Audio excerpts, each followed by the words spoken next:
이번 워크숍 주제는 러시아 혁명과 교육입니다. 교육 굉장히 중요한 화두이죠. 올해 초에 혹시 가장 유행했던 드라마 대사를 기억하십니까? 저를 전적으로 믿으셔야 합니다. 라는 스카이캐슬 드라마가 굉장히 인기가 있었는데 우리가 겪는 그 입시 경쟁의 끔찍함, 자본주의 교육의 경쟁 교육의 모습이 어떤 것인지를 굉장히 생생하게 드러내서 많은 인기를 끌었던 드라마입니다. 그래서 이 대안 교육을 고민하시는 분들한테 오늘 워크숍이 큰 도움이 되기를 진심으로 바랍니다.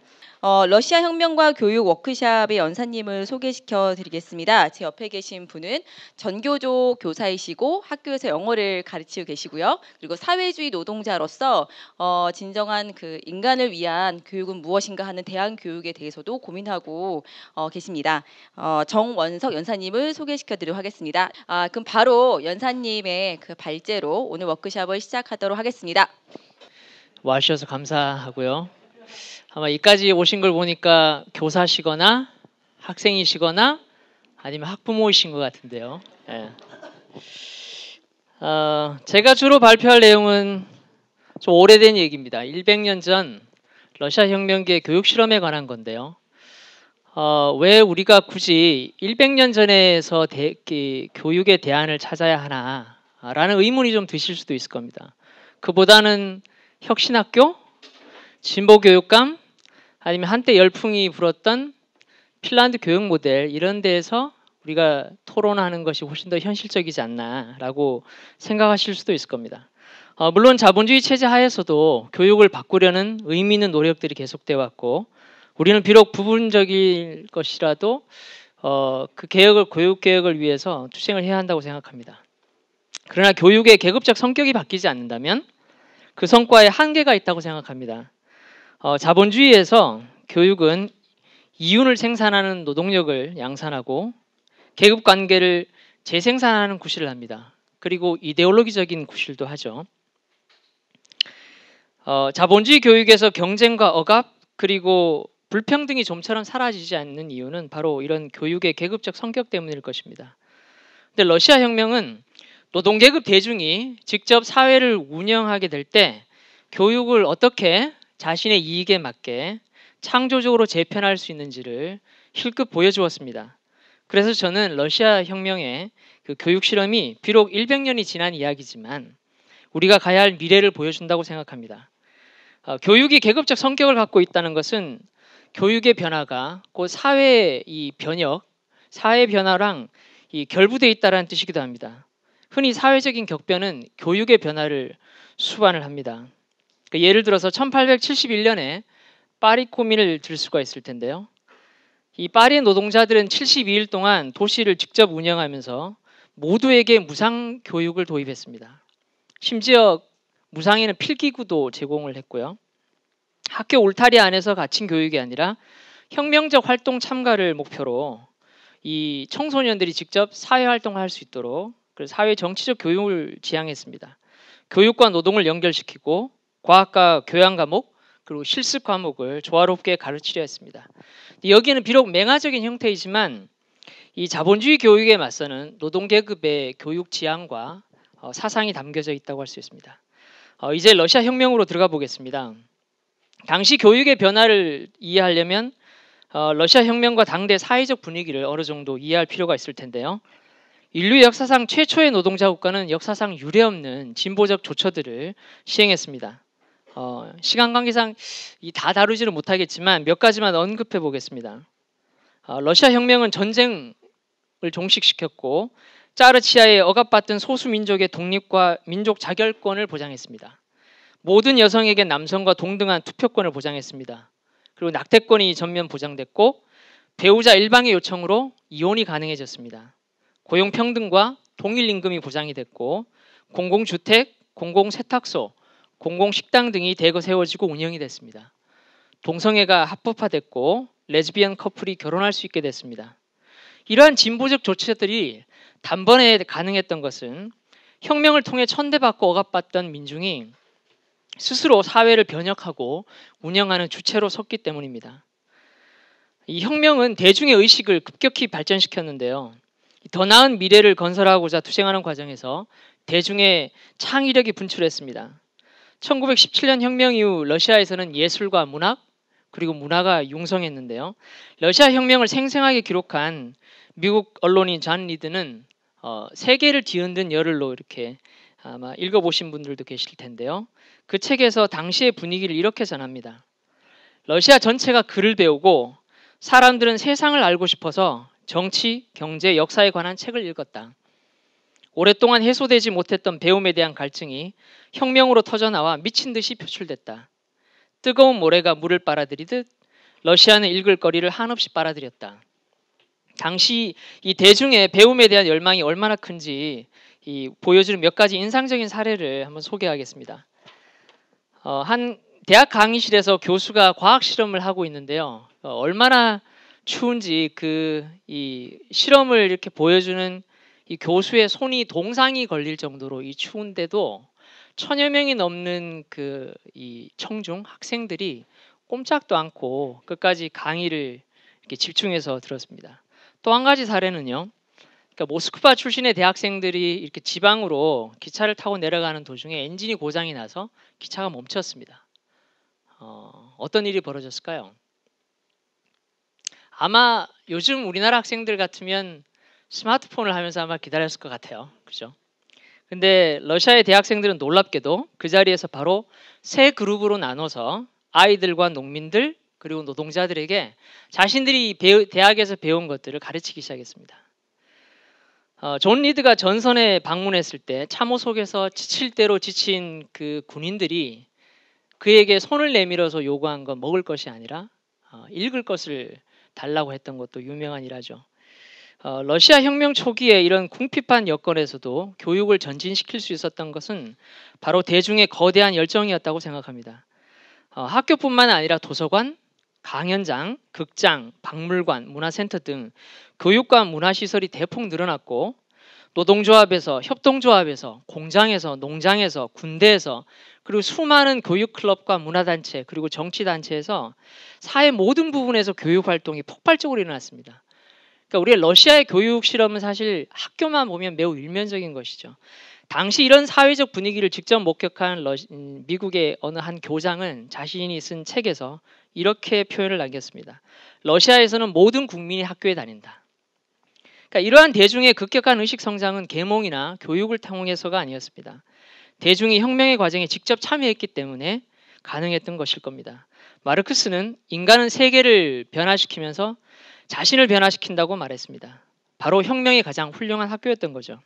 저는 이 점이 교육 변화의 가장 중요한 출발점이라고 생각합니다. 노동자들이 직접 생산을 통제하고 사회를 민주적으로 운영하면서 교육도 근본적으로 바뀌었습니다. 그 변화를 저는 크게 네 가지 범주로 나눠서 이야기해 보겠습니다. 첫째는 교육 목표와 지향, 두 번째는 교육 내용과 방법, 아마 그냥 교육 과정과 수업 정도로 이해하시면 될 것 같습니다. 셋째, 학교가 어떻게 운영되는지, 특히 학교 자체의 관점에서 보겠습니다. 마지막으로 교육 주체인 학생과 교사, 그리고 그들의 관계에 대해서 말씀드리겠습니다. 미리 말씀드리지만 사실 저는 시간 관계상 주로 이제 초중등 학교 교육에 국한해서 이제 이야기를 주로 초점을 맞춰서 할 텐데요. 혹시 뭐 나머지에 대해서는 질문이 나오면 그때 다루겠습니다.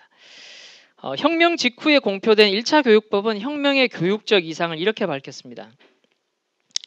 개성은 사회주의 문화에서 최고의 가치가 돼야 한다.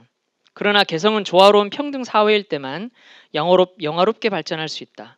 우리는 개인들이 고유하게 발전할 권리가 있음을 잊지 않는다. 우리는 개성을 가로막거나 박탈하거나 틀에 박힌 것으로 만들어서는 안 된다. 자본주의 교육이 사실 지향하는 바는 착취에 순응하는 노동자를 기르는 거죠. 그러나 사회주의 교육은 인간의 전면적 발달을 지향합니다. 그래서 새로운 사회를 운영할 수 있는 주체적이고 능동적인 인간을 기르는 것이 목적이었습니다. 그러니까 교육의 지향이 혁명으로 인해서 180도 바뀐 거죠. 그러니까 미국의 진보적 사회 비평가인 스콧 리어링은 1925년에서 26년 동안, 그러니까 2년 동안 직접 러시아를 방문해서 교육 현장을 목격하고 글을 썼는데요. 이렇게 묘사했습니다. 오늘날 소련은 교육 실험실이다. 교과목, 교수법, 학생들 사이의 사회적 관계, 교육 노동자 조직하기, 학교 지도위원회 조직하기, 노동자와 농민에게 고등교육을 제공하는 문제 등을 둘러싼 실험이 펼쳐지고 있다. 소비에트 교육은 현대사회에서 지금까지 수행된 사회적 실험 가운데 가장 놀라운 것이다. 그러나 이 러시아 혁명기의 교육 실험은 매우 안타깝게도 이 아주 험난한 조건에서 진행이 됐습니다. 러시아는 매우 낙후한 나라였고 문맹률이 70%가 넘었습니다. 가뜩이나 1차 세계대전으로 궁핍해진 그 러시아는 혁명을 분쇄하려는 내정과 적국의 침략으로 그야말로 황폐해져 버렸습니다. 1919년의 생산은 그 1913년도 사실 매우 열악한 상태였을 텐데요. 그때에 비해서 13% 정도밖에 되지 않았다고 합니다. 그리고 21년, 22년에는 기근이 덮쳐서 수많은 사람들이 목숨을 잃었고 이 노동계급이 와해되면서 사실 노동자 민주주의가 후퇴하고 관료주의가 부상했던 거죠. 설상가상으로 국제혁명의 확산이 실패하면서 혁명 러시아는 고립돼 버렸습니다. 결국 1928년 스탈린의 반혁명으로 러시아는 더 이상 사회주의가 아니라 국가 자본주의로 변모하게 됩니다. 근데 이렇게 러시아 혁명이 패배하면서 사실 어떻게 보면 러시아의 교육 실험은 그 혁명의 운명과 함께 패배하게 됩니다. 근데 러시아 혁명기에 보여준 그럼에도 불구하고 1920년대 특히 러시아 혁명기에 보여준 그 교육 실험은 사회주의 하에서 어떻게 교육이 새롭게 펼쳐질 수 있는지를 분명히 보여주었다고 생각합니다. 1918년 10월 공포된 교육법은 사회주의 교육의 이상과 목표를 진보적인 조치들로 가득 채웠습니다. 몇 가지 살펴보겠습니다. 우선 모든 학교와 학년에 무상교육을 도입했습니다. 8세에서 17세까지 의무교육을 선포하고 모든 학생들에게 무상급식을 제공할 것을 선언했습니다. 무상교육에는 의료와 교재도 포함이 됐습니다. 그리고 모든 학교를 남녀공학으로 정했는데요.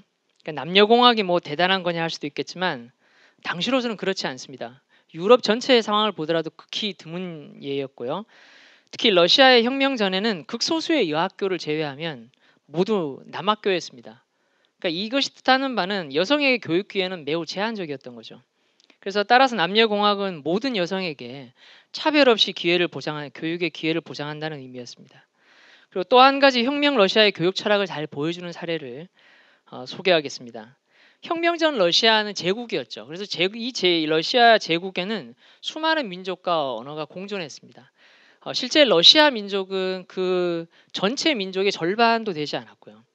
근데 짜르치아에서는 공식 언어가 러시아어였고 학교에서도 러시아어만 사용할 수 있었습니다. 그런데 이제 혁명 러시아의 학교에서는 모든 아이들이 자신의 모국어로 수업을 받을 수 있는 자격을 부여받았습니다. 근데 이를 실현하기 위해서는 엄청난 노력이 필요했는데 정부는 교과서를 41개의 그러니까 44개의 언어로 교과서를 출판했고요. 그 과정에서 최초로 문자를 갖게 된 민족도 있다고 합니다. 한편 같은 언어를 사용하는 학생이 25명이 있으면 그 학교에서는 그 해당 언어로 이렇게 교육을 제공하는 그런 지침을 내렸는데 무려 학교에서 60여 개의 언어로 교육을 했다고 합니다. 얼마나 그 차별 없이 모든 소수 민족들에게 그 교육을 하려고 노력했는가라는 걸 보여주는 거죠. 잠깐 뭐 우리나라의 사례를 얘기하면 우리나라의 예를 들어서 구로 지역에 있는 그 초등학교에는 중국인 자녀를 포함해서 사실 이주민 자녀가 절반 이상이에요. 그래서 거기에는 실제로 초등학교 교사들이 의사소통에 매우 이렇게 힘들어합니다. 그래서 한 초등학교 교사는 아이들과 사실 소통하기 위해서 말이 안 통하니까 비주얼 싱킹이라는 걸 이제 연구해서 그걸 가지고 소통하기 시작했고 그분이 나중에 비주얼 싱킹의 유명한 사실 연수 강사가 된 건데 사실 굉장히 우픈 일이죠. 사실은 그 학생들에게 당연히 교과서를 제공해야 하고 중국어가 가능한 교사를 지원해줘야 하는 겁니다. 그리고 우리나라 학생들이 특히 부러워할 만한 점들이 있는데요. 시험과 성적 제도가 폐지가 됐습니다. 부럽죠. 체벌은 물론 강제 숙제도 금지가 됐습니다. 그리고 대학 입시가 폐지가 돼서 16세 이상의 희망자는 모두 대학에 진학할 수 있었습니다. 자유 입학 조치로 노동자, 농민 출신 청년들은 마치 봇물 터지듯 이 대학의 강당 실험실 도서관을 가득 메우면서 대학으로 몰려들었습니다. 대학생 수가 2년 사이에 금세 2배로 느는 바람에 이를 수용하기 위해서 대학에서 3부제 수업을 실시할 정도였습니다. 1919년에는 학위 제도가 폐지가 됐는데요. 그러니까 학위 수여증은 더 이상 특권이 아닌 겁니다. 그러니까 대학은 누구나 자유롭게 고등교육을 질 높은 교육을 받을 수 있는 곳으로 무료로 개방이 됐습니다. 당시 궁핍한 여건에서도 공교육에 대한 지출을 10배로 늘리고 혁명 첫 2년 동안에 학교의 수가 2배로 증가했습니다. 그리고 이런 노력 덕분에 혁명 전에 아까 제가 이제 문맹률이 70%가 넘었다고 했잖아요. 네, 문맹률이 3년 만에 30% 정도로 떨어졌습니다. 초등등 교육뿐만 아니라 여성 해방과 육아의 사회화를 위해서 이 많은 이 유아 교육 시설들을 짓기 시작했는데 타가소, 유아원, 유치원, 어린이집, 그리고 놀이방, 어린이 캠프 등 매우 다양한 프로그램과 시설을 제공했습니다. 유아교육 시설에 대해서 좀 인상적인 점을 제가 한 2가지 정도 소개하자면, 그러니까 아침에 이제 출근할 때 이제 부모가 이제 맡기잖아요. 예를 들어서 유치원에 맡기면 사실 이제 모든 유아 시설이 그런 건 아닌데, 왜냐하면 그 당시로서는 이 재정 여건이 좋지가 않아서 이 전체 그 양적으로는 매우 부족했어요. 그러나 질적으로는 정말 저는 매우 놀랐는데, 의사가 일단 아이의 건강 상태를 체크해서 뭐 이렇게 건강에 문제가 있으면 병원을 보내고, 아니면 싹 목욕을 이렇게 해서 깨끗한 생활복으로 갈아입힙니다. 그리고 이제 그리고 나서 이제 아침을 먹고 이제 하루 일과를 시작하고, 그 이제 지침에 나와 있어요. 그리고 이제 또 하나 놀라운 점은 이제 애가 입고 온 옷이 만약에 이제 빨대가 됐다 그러면 싹 빨아서 부모가 이제 애를 데리러 올 때 같이 챙겨서 보내줍니다. 그러니까 이 유아 교육이라는 게 아이를 위해서도 굉장히 중요했지만 그 여성들을 위해서 얼마나 노력했는가라는 걸 이제 보여주는 거죠. 2번째로 교육 내용과 방법을 살펴보겠습니다. 소비에트 공화국의 학교 교육 과정과 수업을 특징적으로 요약하자면 이렇게 말할 수 있습니다. 통합 노동학교에서 과학기술 종합 교육을 시행했고, 수업 방식은 프로젝트 교수법이 널리 사용됐다고 할 수 있습니다. 근데 이 3가지를 제가 지금 차례대로 이제 설명은 할 텐데, 이 3가지는 서로 이제 연결된 것으로 봐야 할 겁니다. 마르크스는 전면적 인간 발달과 교육과 노동을 결합할 것을 강조했는데요. 마르크스에게 전면적 인간 발달이란 뭐냐? 마르크스는 이렇게 표현했습니다. 과도한 분업으로. 과도한 분업이라는 건 우리가 뭐 생산에서 일정한 분업은 뭐 불가피한 면이 있겠죠. 그러나 정신노동과 육체노동의 분리 또는 위계화된 분업, 이런 걸 이야기하는 겁니다. 그래서 과도한 분업으로 인격의 파편화를 극복하고 생산 과정과 세계 그리고 자기 자신에 대한 주인으로서의 위치를 회복하는 것이다라고 말했습니다. 그러니까 이를 위해서 마르크스는 정신교육, 신체교육, 기술교육을 결합할 것을 주장했는데요. 기술교육은 생산 과정 일체에 대한 일반 원리를 가르치는 동시에 이 모든 산업에서 쓰이는 간단한 도구들을 사용할 수 있도록 훈련해야 한다고 강조했습니다. 그러니까 이런 마르크스의 생각을 과학기술 종합교육 사상으로 발전시키고 소비에트 교육의 토대를 닦은 인물은 당시 이제 그 혁명 정부의 교육인민위원부라는 곳이 있었거든요. 지금 이제 교육부랑 비슷한 곳인데 거기에 이제 부의장을 지냈던 크룹스카야였습니다. 이 과학기술 종합교육이란 뭐냐? 여기서 사실은 과학이라는 거를 좁은 의미에서 자연과학으로 이해하면 안 될 것입니다. 여기서 이 과학이란 학문 전반, 학문의 일반을 의미하는 것이고요. 종합의 의미는 그러니까 기술을 뭐 여러 가지 직업을 이렇게 뭐 할 수 있도록 다양하게 배운다 또는 실습을 병행한다, 이런 식의 기계적이고 형식적인 종합이 아니라 이론과 실천의 통일, 그리고 경험과 학문의 결합, 또 육체 노동과 정신 노동의 통일과 같은 본질적인 차원에서 종합을 의미합니다. 1918년에 6월 혁명적 교사들이 교사대회를 개최했는데요. 그들은 이렇게 선언했습니다. 교사대회 결의문 같은 건데 내용이 참 좋아서 그대로 한번 인용을 해보겠습니다. 새 학교의 주된 목표는 다방면의 발전을 이룬 창의적 개선을 기르는 것이어야 한다. 교육은 과학과 기술을 종합해서 가르치는 방향으로 가야 하고, 학교는 자주적 활동과 공공적 이용을 위한 생산적 노동을 기초로 두면서도 지역 사정에 맞게 일하는 꼬민으로 바뀌어야 한다. 학교는 삶과 대립하는 것이 아니라 일치해야 하며 조화롭게 발전한 인류를 창조하기 위해 애써야 한다. 사실 자본주의 하에서는 학생들의 배움이 자신들의 삶과 분리되어 있습니다. 이 배움이 자신의 삶에 어떤 의미가 있는지, 그리고 어떤 유용성을 갖는지, 그리고 자기가 배운 것을 자신의 삶을 바꾸는 데 전혀 사용할 수가 없죠. 그러니까 무엇을 그리고 또 어떻게 배울지를 스스로 결정할 수가 없습니다. 노동자들이 생산 과정에서 소외를 겪듯 학생들도 배움으로부터 소외를 겪습니다. 그러니까 반면에 과학기술 종합교육은 삶과 배움, 노동을 결합시킵니다. 교육과 노동의 결합을 통해서 노동자가 생산 과정의 단순한 이 부속품이 아니라 생산의 전 과정을 파악하고 통제할 수 있도록 과학과 기술을 종합적으로 배우도록 하는 것입니다. 이게 사실은 굉장히 추상적으로 들리실 수가 있을 텐데 어쨌든 그 현재 우리 자본주의에서 이 보통 인문계에서 흔히 이 과목 중심으로 배우는 것 또는 직업학교, 전문계 고등학교에서 특정한 기술과 분야로만 배우는 것 이런 것들을 어떻게 극복해 나가느냐를 잠깐 상상해 보시면 될 것 같습니다. 일단 그 다음으로 좀 넘어가겠습니다. 내전이 끝난 후에 경제를 재건하기 위해서 사실은 이 노동자를 어떻게 양성할 것인가를 두고 1920년대 내내 사실은 논쟁이 벌어지거든요. 아까 잠깐 얘기했지만 사실은 내전과 이 적국의 침략 이런 걸로 인해서 이 생산이 완전히 황폐화되는 바람에 사실 생산을 재건하는 문제가 매우 컸고 그러기 위해서 노동자가 필요했는데 그래서 종합교술 교육을 이제 지향으로 삼았음에도 불구하고 내부적으로 빨리 이렇게 그 전문가나 기술인을 양성해야 한다라는 단일 기술 교육, 그러니까 이 모노 테크닉인데요. 단일 기술 교육에 대한 그런 이 사상 또는 이런 주장들이 득세하기 시작했습니다. 이 단일 기술 교육이란 숙련 노동자와 전문 기술인을 급속히 양성하기 위해서 특정 분야에서 전문화, 단편적인 직업 훈련을 이렇게 주장하는 건데요. 그러니까 크룹스카야는 이 학교에서 직업 훈련을 실시할 것을 주장하는 사람들을 비판하면서 이렇게 이야기했습니다. 노동자는 주어진 명령을 수행하기만 하는 사람이 아니다. 오늘 그는 명령을 수행하지만 내일은 발명가가 될 수 있으며 모레는 중요한 이 공장의 조직가가 될 수 있다. 저는 이것이 매우 중요한 관점이라고 생각합니다. 자본주의 교육은 공장 노동자와 그리고 과학자 그리고 경영인을 따로 이렇게 교육을 시키고 이제 길러내죠. 그런데 그것은 특정한 분야에 한정된 편협한 그런 전문가를 길러내는 겁니다.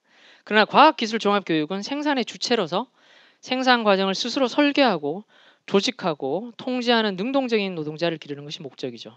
한마디로 생산의 주인을 만드는 것이라고 생각합니다. 그러니까 이러한 과학기술종합교육을 구현하려는 교육기관이 바로 통합노동학교였습니다. 그 속에는 초등 5년과 중등의 4년으로 구성되어 있는데 이때 통합의 의미는 이렇게 보시면 될 것 같습니다. 그 전체 이 대학 이전의 모든 그 교육 과정을 하나로 이제 통합시킨다 이런 의미로 연속적인 과정으로 만드는 거죠.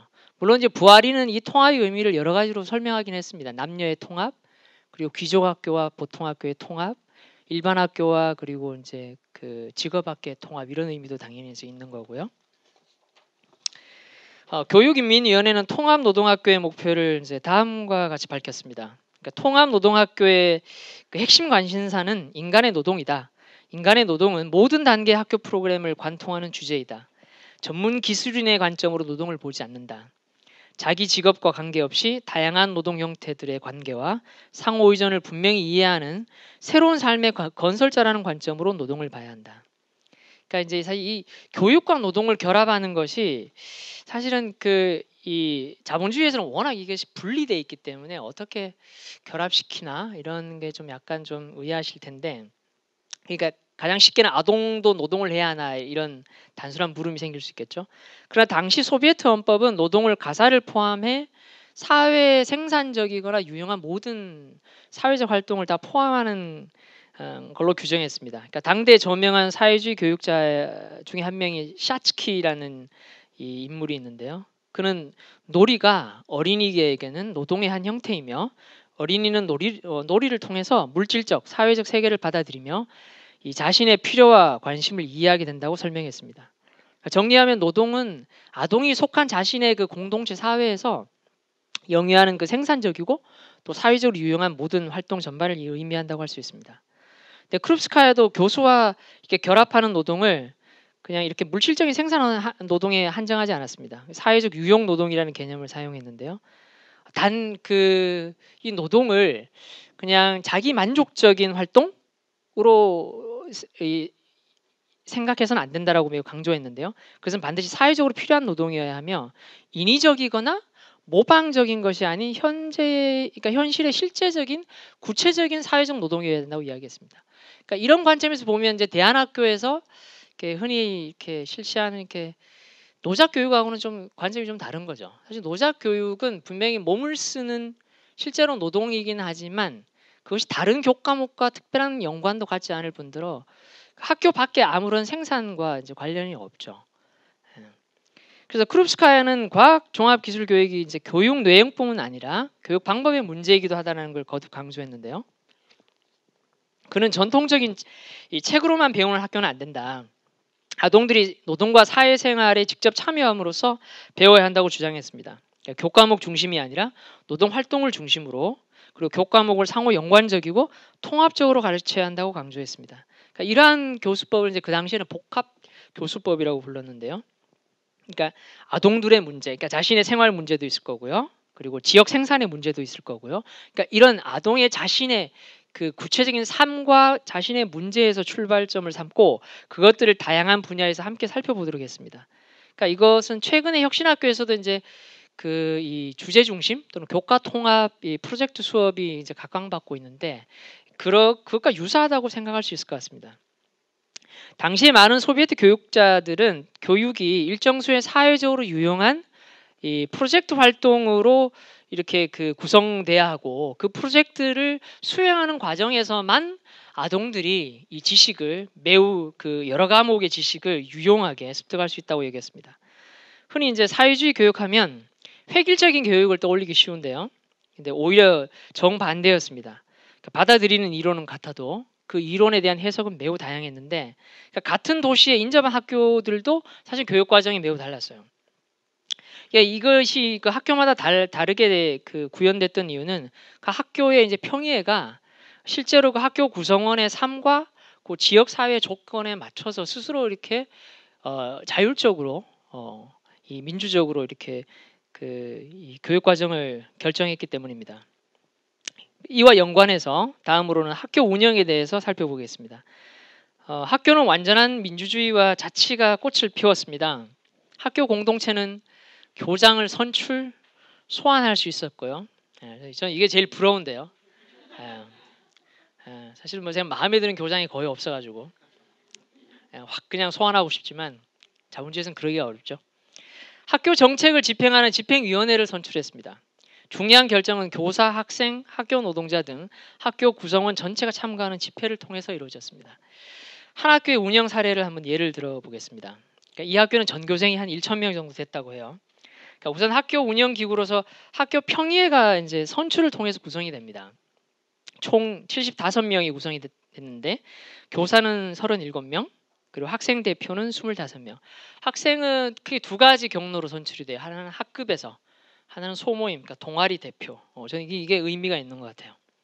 그리고 학부모 단체 대표 3명, 그 지역 소비에트 대표 1명, 학교 노동자 대표 1명, 그리고 공산당 소년단, 그리고 공산당 청년단. 그러니까 이게 피오네르랑 콤소몰이라는 그러니까 이게 청소년과 청년들의 이 아동과 청소년의 정치 조직 같은 게 있었거든요. 그런 거 각각 대표 1명. 그러니까 학생들의 정치 조직을 인정하는 거죠. 그리고 그들의 대표도 인정하는 거고요. 그리고 학교 근처의 대공장 대표 1명, 중앙노동조합 대표 1명, 그리고 교장 1명. 그러니까 이렇게 보면 학교 구성원 말고도 마을에 많은 사람들이 함께 하는 거죠. 그래서 마을 공동체 학교 운영에 다 참여를 하는 거고요. 그러니까 이 학교 평의회가 한 달에 한 번 정도 모여서 이 교육 활동을 포함한 학교의 모든 업무를 이렇게 관리했습니다. 그리고 학교에 이제 거기서 결정한 것을 이제 집행하는 것은 학교 집행위원회가 맡았는데요. 교장, 교감, 그리고 교사 대표, 학생회장, 학부모 대표로 구성이 됐습니다. 이 학교 소비에트에서 교사, 학생, 노동자들은 모두 동일한 발언권을 가졌습니다. 평의회는 학교 재정을 어디에 쓸지, 그리고 무엇을 배울지, 그리고 학교 정원에 뭘 심을지 등 이 학교의 모든 것들을 논의하고 결정을 했고요. 심지어는 때로 학생들이 이제 일부 필수 과목들을 이렇게 배우지 않겠다라고 결정을 하기도 했는데 그럴 때는 이제 그 교사들이 실제로 이렇게 좀 놀이나 아니면은 어떤 그 실제로 이제 그 활동 등을 통해서 이렇게 왜 그 과목이 필요한지 이런 걸 입증해 보여야 했습니다. 학교의 규칙과 규제가 최소화됐고 학생들은 진정한 자치를 누렸습니다. 당시에 이 과학교육연구소장인 핀케비치 교수는 매우 드문 경우에만 그것도 매우 온화한 이 형태의 그런 규율 조처만 필요하다라고 이제 강조하면서 이렇게 이야기했습니다. 어떤 법률과 규칙이 통과될지 너무 걱정하지 말자. 우리의 관점에서 볼 때 잘못된 조처가 때때로 취해질 수도 있지만 중요한 것은 규제 조처가 모두 교사의 그 능동적 도움을 받아서 학생들이 스스로 끌어낸 것이라는 점이고 그 조처들이 집단적 결정으로 도입됐다는 점이다. 그러나 가능하다면 법률, 규칙 같은 것은 가급적 없어야 한다라고 얘기했습니다. 규칙 위반 행위를 다루는 위원회는 대체로 격식에 얽매이지 않는 접근법을 채택했고 교사는 규칙 위반자, 학급, 학교와 함께 해당 행위에 관해 설명하거나 토론했습니다. 아마 이 교사분들이나 아마 그 기존에 학교를 다녔었던 분들은 학교에 얼마나 많은 규칙이 있고 사실은 저도 이제 혁신학교에서 이제 생활협약이라는 걸 추진하면서 그때 사실 토론하면서 이제 그 새삼 놀란 거는 너무나 복잡한 규칙과 규정을 교사들도 모른다는 거예요. 그리고 네 번째로 교육 주체로서의 학생에 대해서 이야기해 보겠습니다. 학교 내 이 통치 권력 관계에서 학생들이 어떤 위치를 차지하느냐, 사실 이것이 저는 그 학교의 민주주의를 보여주는 가장 중요한 척도라고 생각합니다. 당시 교육인민위원회는 학생 자치의 교육 원리에 대해서 다음과 같이 이야기했습니다. 우리의 학교에서 자치는 학생을 손쉽게 다스리는 수단이 아니고 헌법의 기능을 연구하는 실습도 아니다. 자치는 학생들이 현명하게 살아가고 일하는 법을 배울 수 있게 할 수단이다. 사실 이것이 매우 중요한데요. 실제로 학교 자치를 저도 여러 번 담당했지만 은근히 교사들이나 관리자는 학교 자치를 학생의 통제 수단으로 활용하는 경향이 있습니다. 크룹스카야는 학교의 조직과 운영에 이 학생들이 능동적으로 참여하는 것이 생산 과정을 조직하고 통제할 수 있는 노동자들을 교육하는 필수적인 첫걸음이라고 생각했습니다. 자본주의 학교에서처럼 학생의 참여가 그 민주적 규칙에 따라서 이렇게 하는 놀이 같은 것이 아니라는 점을 강조했는데요. 그러니까 요즘 우리나라에서도 민주 시민 교육을 강조하고는 있지만 저는 가장 훌륭한 민주 시민 교육은 이 교과목으로 가르치는 것이 아니라 실제로 자신들의 공동체인 학교를 직접 운영하게 하는 것이라고 생각합니다. 그러니까 실제로 러시아 혁명 초기 학생들은 이 새로운 학교 시스템에서 이 혁명적 열정과 열의로 충만해 있었습니다. 교습법, 교육과정 이런 것이 완전히 새롭고 또 학교 운영이 완전히 새로워진 이런 혁명적 학교에서 그것을 수호하는 사실상 유일한 그 세력, 그 수호자는 사실 학생이었습니다. 이따가 얘기하겠지만 교사는 그 역할을 잘 못했거든요. 학생들은 더 이상 교사가 이 관리나 통제를 하는 대상이 아니라 스스로 자신의 공동체를 조직하고 관리했습니다. 각 학급에는 3명으로 구성된 이 학급위원회가 있었는데요. 이 학급위원회는 학생들의 출결 상황을 기록하고 학급 규율을 스스로 책임지고 그리고 교사들과 협력해서 학습 계획안을 만들었습니다. 이 학급위원회 구성원들이 모여가지고 이 전체 학교위원회를 학생위원회를 만들었고요. 그리고 이 학생학교위원회가 그 아래에 보건, 경제활동, 스포츠, 학생문화활동 등 각 부서를 이렇게 위원회, 집행위원회를 이렇게 또 그것도 선출하는 방식으로 구성을 했고요. 그리고 이 집행위원회가 학생 관련 업무들을 총괄해서 왔습니다. 그래서 예를 들어서 문화위원회는 학생들에게 읽을 거리를 배포했고요. 그리고 대자보 재직을 책임 맡았고, 그리고 보건위원회는 학생들의 이렇게 어떤 위생 그리고 교실 청소, 위생 이런 것들을 또 감독하는 일들을 맡았습니다. 마지막으로 교사들 얘기를 한번 해보겠습니다. 예상하기도 교사들 대부분은 볼셰비키 혁명에 반대를 했습니다. 많은 교사들이 외국으로 이렇게 이민을 가거나 교사를 때려쳤고요. 근데 이제 당시 이렇게 이해할 만한 측면이 있습니다. 당시 교사들은 매우 낡은 수업 방식에 이렇게 영향을 좀 받았고, 특히 이제 볼셰비키의 그런 새로운 어떤 이 사상의 영향을 받기보다는 거의 그다지 접하지를 못했고, 그 입헌 군주당 근데 카데트의 그런 영향을 많이 받았고, 그러니까 자유주의 경향의 영향을 많이 받은 거죠. 그러니까 전국 교사 노조 지도자들은 실제로 혁명 반대 노선을 채택했고 혁명이 일어나자 모스크바나 페트로부르크 이런 곳에서 파업을 조직하게 됐습니다. 그럼에도 좀 큰일 났네요. 네. 네, 양도 많이 남고 제가 오늘 사실 목소리가 계속 잠기고 컨디션이 좀 안 좋아서 죄송합니다. 최대한 빨리 좀 마무리를 해볼게요. 이제 그럼에도 이제 이 크룹스카야는 혁명 정부에 적극 나서는 것은 이 교사 노조의 지도부에 국한된 거다라고 이제 이야기를 하고 다수의 교사들을 설득할 대상이 이제 그들을 이렇게 적대시해서는 안 된다라고 주장했습니다. 실제로 당시에 초등학교 교사들이 대부분은 노동계급과 농민계급 출신이었고요. 임금이 매우 열악하고 아주 열악한 대우를 받았습니다. 상황은 점차 교사들을 설득하는데 유리하게 바뀌었는데요.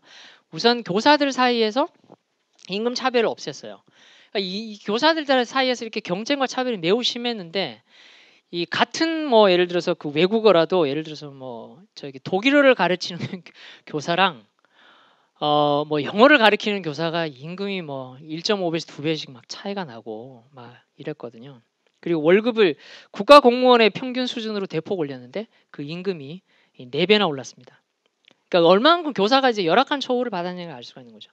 학교는 운영의 모든 측면에서 자율성을 갖게 됐고 그리고 교사들은 민주적 권리를 완전히 보장받았습니다. 끔찍한 조건 탓에 제약이 심했음에도 진보적 교수법을 독려하는 시범 교육 과정이 공급이 됐고 전 세계에서 나온 교육 관련 문헌들이 이제 대거 번역이 되고 사회주의 교육 실험에 대한 흥분이 고취됐습니다. 당시 1900년대 초반에는 사실 미국의 이제 유럽에서도 진보주의가 한창 이렇게 이제 일각에서 유행하던 때였는데 사실은 그들의 실제로 사상은 전혀 사회에 적용되지는 못했어요. 근데 오히려 러시아에서 그런 열린 공간에서 이제 적용되기 시작했던 거죠. 1923년 4월부터 9월까지 5개월 동안 이 정부는 1억 6천만 권의 새로운 교과서를 출판했습니다. 그러니까 사실 이제 21년부터 이제 내전을 극복하기 위한 신경제 정책이 이렇게 도입이 되기 시작했는데 이제 약간 이제 어느 정도 이제 경제가 조금씩 이제 회복되면서 이제 교과서가 이제 대거 이제 만들어지기 시작했던 거죠. 그리고 전국 교사노조와 별도로 국제주의 교원조합이 존재했는데 이들의 열정과 헌신이 혁명적 교육 실험을 확대하는 데 크게 기여했습니다. 그러니까 24년에는 러시아 전체 교사 15만 명 중에 12만 명이 새로운 학교에 맞춰서 수업을 준비할 수 있도록 특별 연수를 받았습니다. 그리고 교사들은 1년에 한 번씩 3주에서 6주 동안 이 교원 양성기관에서 진행하는 교육에 참가를 했고요. 지방에 있는 교사들은 모스크바나 아니면 페트로부르크 같은 대도시에 이런 이 실험 학교들 또는 우리나라로 따지면 혁신학교 같은 것들이 있었는데요.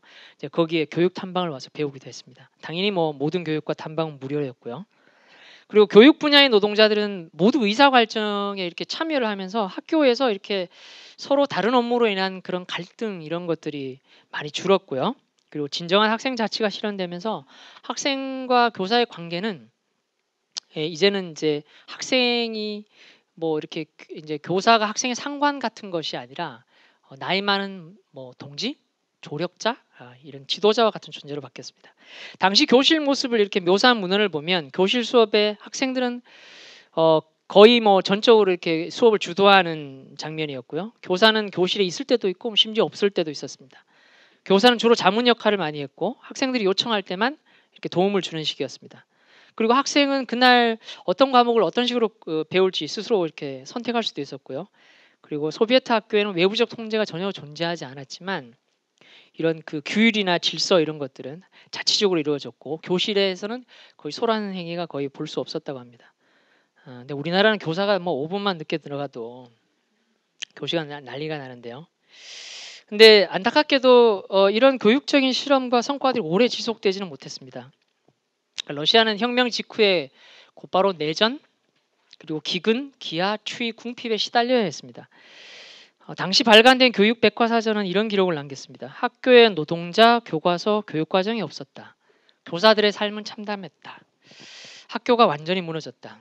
그러니까 한 기록에 따르면 기근이 너무 심해서 인육을 먹는 일도 있었고 어느 교사는 여교사는 몸을 팔아서 생계를 연명해야 했던 거죠.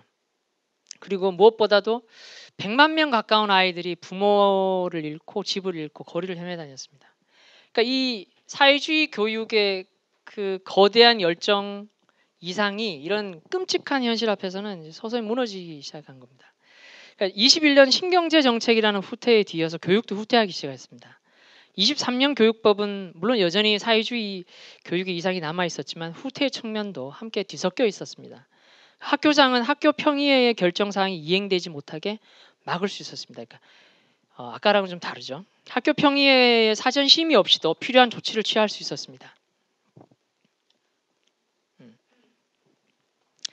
그리고 그 학생들은 이제 학교 평의에 대한 권리가 없었고 교육과정과 교수법을 만드는 일에 더는 참여할 수가 없었습니다.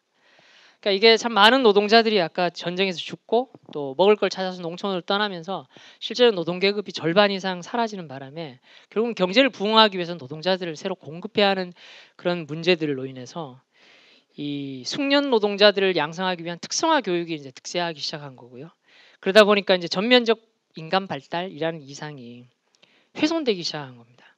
그러나 그런 바람에 이제 이 급기야는 일반 학교는 별도로 지급 학교가 이제 별도로 설립되기 시작하고 그리고 28년에 경제개발 5개년이 시작되면서는 이 학교에 대한 통제, 중앙 집권화 그리고 이런 것들이 이제 굉장히 빠르게 이제 진행이 됐는데요. 그 전에 그 이 학교별로 자유롭고 다양한 교육과정 대신에 모든 학교가 똑같은 교육과정과 교과서와 진도를 나갔습니다. 그리고 학교는 평예가 사라지고 종신직 교장이 임명이 됐고요. 그리고 교사들에겐 차등 성과급이 도입이 됐고, 그리고 프로젝트 교수법은 엄격히 금지됐고, 이 종합기술교육은 사라지고, 그룹스카야가 그렇게 반대했던 책으로만 배우는 학교가 되어버렸습니다. 시험과 성적 제도가 부활했고, 관료들의 자녀들이 다니는 특별학교가 생겼습니다.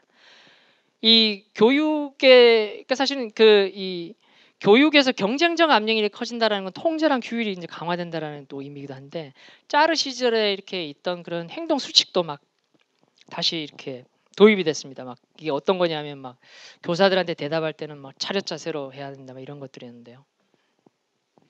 그리고 이제 학생들의 그 자치는 완전히 빈 껍데기만 남게 됐습니다. 아까 피오네르랑 콤소몰은 마치 이제 그 학교에서 사회주의 경쟁을 이렇게 주도하고 교사들이 업무를 돕고 막 이런 목표를 달성하는데 이렇게 심지어 그 피오네르가 1920년대에 갖고 있던 그 신조 일항은 나는 그 이 전 세계 노동자 농민의 대의를 굳건히 옹호한다 했는데 1930년대는 나는 조국과 이 소련 공산당을 사랑한다로 바뀌었습니다.